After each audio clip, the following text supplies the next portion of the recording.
Hi everyone, it's Don and I hope you're having a fantastic day. Well, we got two sisters who were caught trying to smuggle stuff on a cruise ship again. We have a cruise line getting their newest ship just delivered to them, just in time to get ready to start sailing. And then we have one of my favorite cruise ports in the world.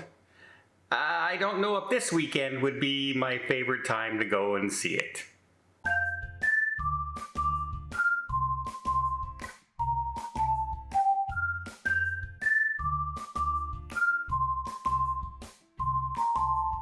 So this weekend we have a long weekend in Canada, and this time of year we have Vancouver Cruise Port, the Terminal Canada Place.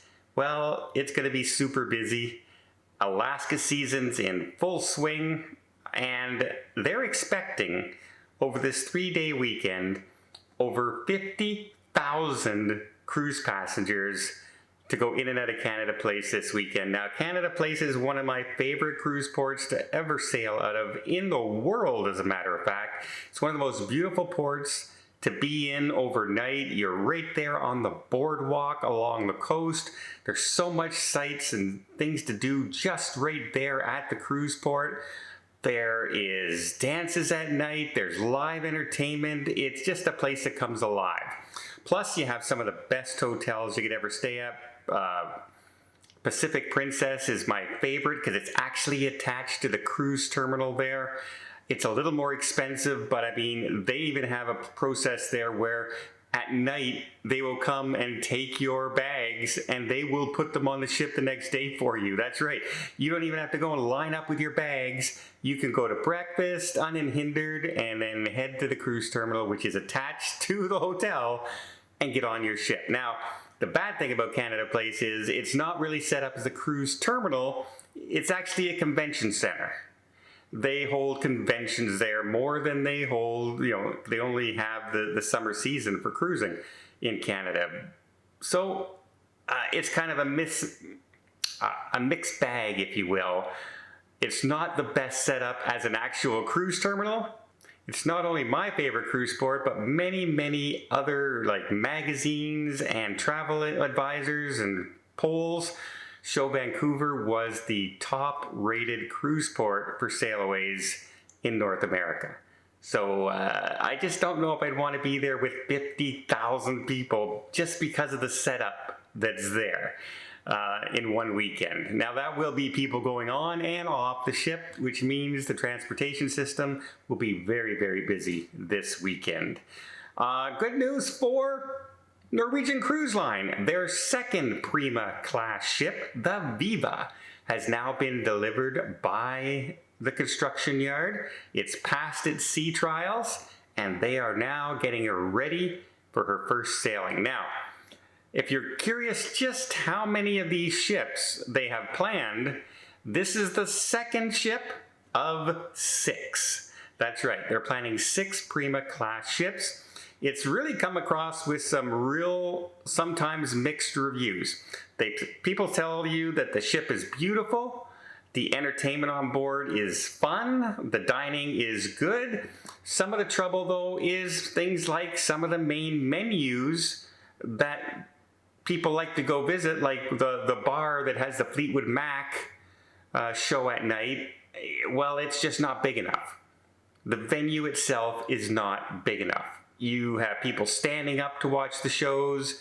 You have people who can't get in at all to see the shows because it holds 3,100 passengers and the venue holds 70. So you can see the problem. Even on a 10-night cruise, you can get 700 people in out of 3,100. So a little bit of a mixed bag, but hey, I'm sure Norwegian fans are very excited to see another brand new ship coming online, and it will be sailing a little bit later this year. Now, we have a story of two sisters who were arrested in Miami. But before I get there, I haven't done this one in a while. If you haven't subscribed to the channel, I encourage you to do so right now. We talk about everything going on in cruising, From unfortunate accidents to great news that's coming online, to new features, to new shows, to new ships. We'll try and keep it as upbeat as possible, but we're going to give you the news as you need to hear it and try and keep you as best informed that I can. And yeah, I hope you'll just hit that subscribe button. When you do, it really helps the channel out, and I really do appreciate it, and I hope you'll join us on this journey. Okay, those two sisters were on the MSC Seascape when they were caught getting off of security with 5 kilos of cocaine. Now, it's kind of like we've heard lately that the cruise lines have upped their game when it comes to the drug enforcement dogs. Well, the sisters, when they came back, was notified by security to please bring their belongings down for a security check.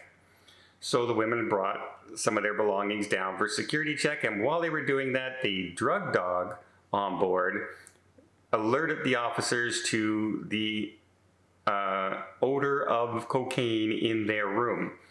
So they waited until the sisters were checking out, and at the second security checkout, when they claimed their luggage and their bags, that's when they were arrested for smuggling.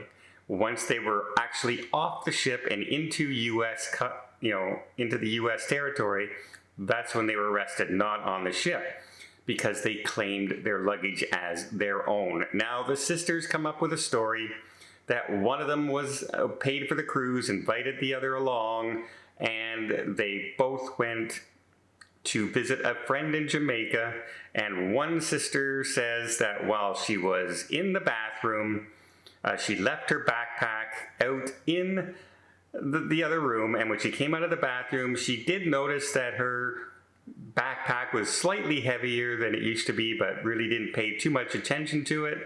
And they were also offered another bag to carry their towels and some personal belongings in. They said they had no idea that there was anything in their backpacks, and they said they had no intention of doing anything illegal. When the police actually searched the bags, they actually found the 4 pouches of drugs were actually sewn into the lining of the backpack. So I hate to tell the sisters, but their story is in trouble already. As an amateur, a very, very amateur lawyer, sleuth, expector, that I do it from TV. That's all it is. I watch TV and I hear all those questions from the law shows, and immediately one came up to my mind. It's just how long was the sister in the bathroom that they had time to take her backpack, take pouches of drugs and sew them into the lining? Was she in the bathroom an hour, hour and a half? How long was she in there? 2 minutes? That's all it took, was 2 minutes to do this on their back. Their story already is starting not to hold water. Not to mention, the person they visited in Jamaica paid for most of the cruise. That's also another symbol of, trouble ahead. So even at the best case scenario, they didn't intend to do this. Somebody planted this on them, and they're just stupid sisters. Not very intelligent. If you get my drift. But there you go, another case of people trying to do smuggling on cruise ships and getting caught. And if you remember, the last big story about people was those 2 Instagram models who got caught trying to do exactly this, only on a much larger scale, and they're still were spending time in jail after all this time. So yeah, I don't know. People do strange things, but I think they think cruise ships are just an easier target than planes, and I think they're proved otherwise in a lot of recent story, because they're catching smaller amounts now, not just the big, large amounts that you normally hear in the news. Well, I hope you appreciate this video. If you did, please give it a thumbs up. Want to see more tips, more tricks, more travel vlogs from around the world? Hit that subscribe button. Till next time, have yourself a safe and a great vacation.